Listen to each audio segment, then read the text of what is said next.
I'll do the other one. Right back and forth. Whose lands? Whose lands? Okay, so I'll do it and then you do it. Whose lands? Autumn lands.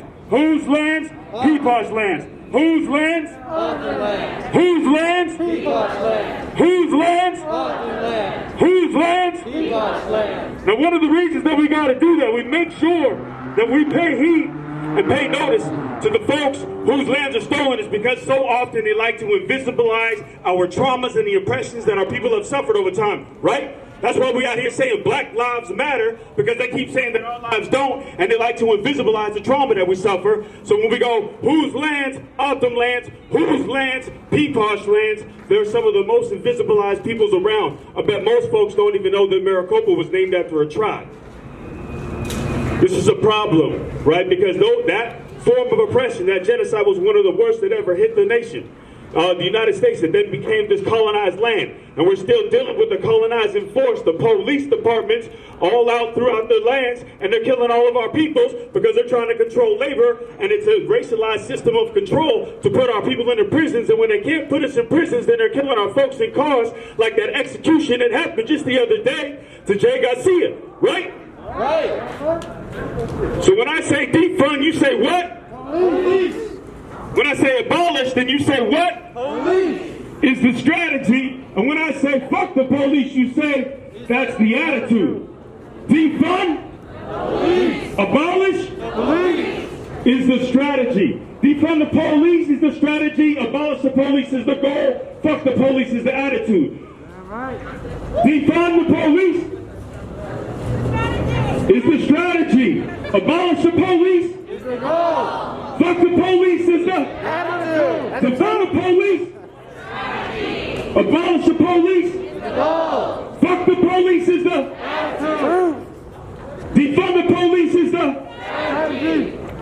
abolish the police is the things that are defined as crimes is that 85% of the things that are on the books have nothing to do with harm to another human being and everything to do with property. So the police are set up to protect and serve the interest of property in the capitalist structure of the system, right? So when we go bourgeoisie, run and hide, we're talking about the folks who pay the police, who control the police, who the police have an interest in making sure that their property and us being as controlled labor do not affect their ability to gain more property. So when I go bourgeoisie, run and hide, y'all say what?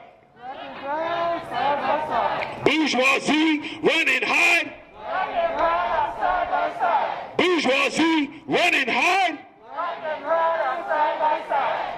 Bourgeoisie, run and hide. Now, I really like that chant a whole lot because it shows the solidarity that's going on here. And Black Lives Matter has always been about, when they're out there chanting around, all lives matter. Yo, all lives will matter when Black lives do. But there's nothing in that statement that says that people who were LGBTQIA+, people who were gender non-conforming and all the rest of that stuff are not being killed by the police. It's not to say that when a trans black woman raises her hand on a sidewalk in downtown Phoenix, she's not going to get pulled over and thrown in jail for solicitation of prostitution. Manifestation laws. It's the same laws that are hurting our black young brothers and our brown young brothers and sisters who are throwing up a hand or shaking hands on a sidewalk who are being arrested for selling dope. That shit is called criminalizing our people. They're attacking our identities. Now, when the 13th Amendment was passed, supposedly to outlaw, the system of enslavement in the United States, it said that slavery and involuntary servitude except as punishment for a crime. That was the very first time that slavery was ever written into the Constitution. And then they built this system with convict leasing after that inside of the prisons to sell the labor of the people who were incarcerated back to the same plantations and mines from which they were just liberated from.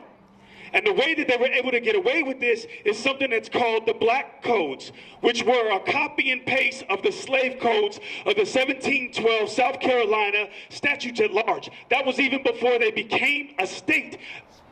They were still a colony at this time, and they were passing laws, and that's where the slave patrols come from, and that is one major element of where the police come from. But then from the Black Codes, they had this thing that was called vagrancy laws. And the vagrancy laws are still active today, and I'm going to tell you how they work. Because when they say that you cannot loiter in front of a business, when you cannot sleep on a sidewalk, those are vagrancy laws, and those are the same laws that are being applied to our people. I'm going to make a bigger connection that most of the people who are homeless have either been arrested and through prison and jail have been served this fascist military regime, been overseas to fight and oppress other black and brown peoples around the world, and they come back and this country doesn't want them, they don't take care of them, and they're dealing with all of this emotional trauma, and they got dope and stuff that they're dealing with. 20 years sober, if you think I'm coming out of pocket. Like, so I've come off the streets and out of the dope, and then they end up on the streets and into constant contact with the police. The police are a part of the executive branch of the United States government, and they're one of the only forms of government that most of the United States citizens will ever come into contact with. These vagrancy laws are targeting our people. So when we're saying bourgeoisie, run and hide, we're talking about the people that actually have the anger against us. And when we're saying this chant, what we're talking about is our people unifying in a way to push off the oppression that affects us all.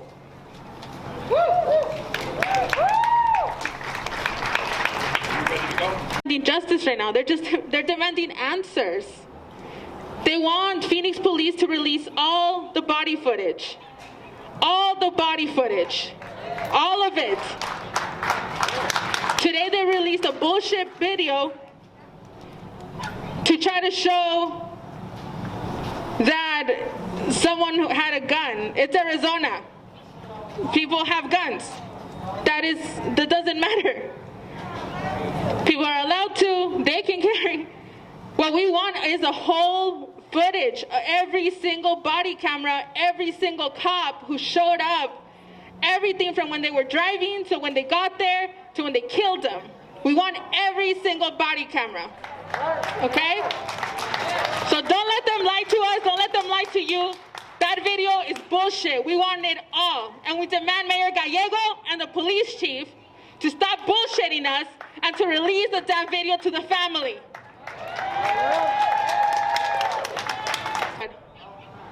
You know, we're also in being here is showing love and making sure that they are not allowed to portray, and the media is not allowed to portray our loved ones how they want to portray them. These are our loved ones. They're not suspect. His name is James Garcia. And that's why we're here. And so we're making those demands to Mayor Gallego. We're making those demands to Chief Williams. What they release is unacceptable. One, it's not everything, so they're not being transparent. And two, we don't believe it. They lie all the time. We don't believe them anymore. We want every single video from every single cop who showed up and shot and killed James.